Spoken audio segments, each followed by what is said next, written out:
সাতক্ষীরার ভোমরা স্থলবন্দরকে পূর্ণাঙ্গ customs house ঘোষণার ১.৫ মাস পরও পর্যাপ্ত জনবল নিয়োগ দেওয়া হয়নি। উন্নতি হয়নি অবকাঠামোর, ফলে দেশের দ্বিতীয় বৃহত্তম স্থলবন্দর দিয়ে গতি পাচ্ছে না আমদানি রপ্তানি।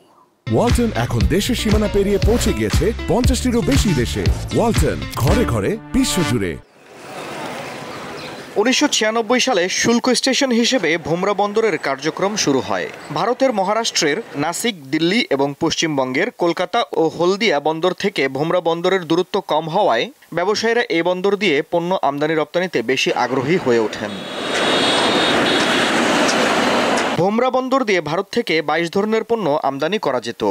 গত ১৪ মাসে বাংলাদেশ সরকার ভারত থেকে আলু, পেঁয়াজ, চাল, গম, ভুট্টা সহ বিভিন্ন পণ্য আমদানি বন্ধ রাখে। অপরদিকে ভারত সরকার বাংলাদেশ থেকে পাটের সুতা, পোশাক সামগ্রী, ঝুট সহ বিভিন্ন পণ্য আমদানির উপর নিষেধাজ্ঞা দেয়। এই অবস্থায় বন্দরের সঙ্গে সম্পৃক্ত C&F এজেন্ট, C&F কর্মচারী, ট্রান্সপোর্ট মালিক ও শ্রমিকরা কাজ হারিয়ে বেকায়দায় পড়েছেন।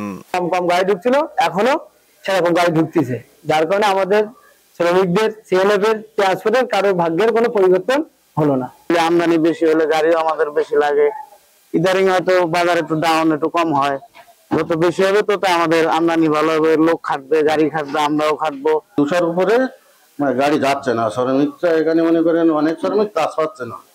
১৪ অক্টোবর অভ্যন্তরীণ সম্পদ বিভাগ প্রজ্ঞাপন জারি করে ভোমরা এলসি স্টেশনকে পূর্ণাঙ্গ কাস্টমস হাউস ঘোষণা করে। এতে একজন কমিশনার সহ ৪৩ জন কর্মকর্তা কর্মচারী নিয়োগ দেওয়ার কথা থাকলেও তা বাস্তবায়ন করা হয়নি। উন্নয়ন হয়নি অবকাঠামোর। কমিশনার পদায়ন হলে ভোমরা স্থলবন্দর দিয়ে গুঁড়োদুধ ব্যতীত সকল পণ্য আমদানি হবে।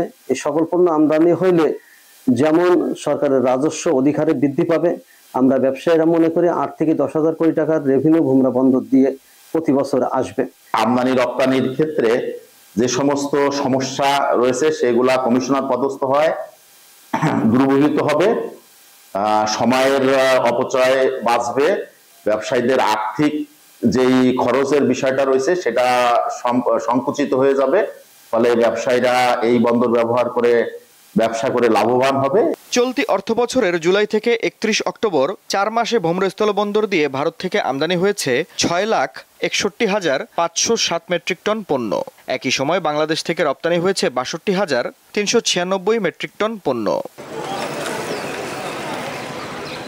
আফরিদ হাসান, দীপ্ত বার্তা কক্ষ।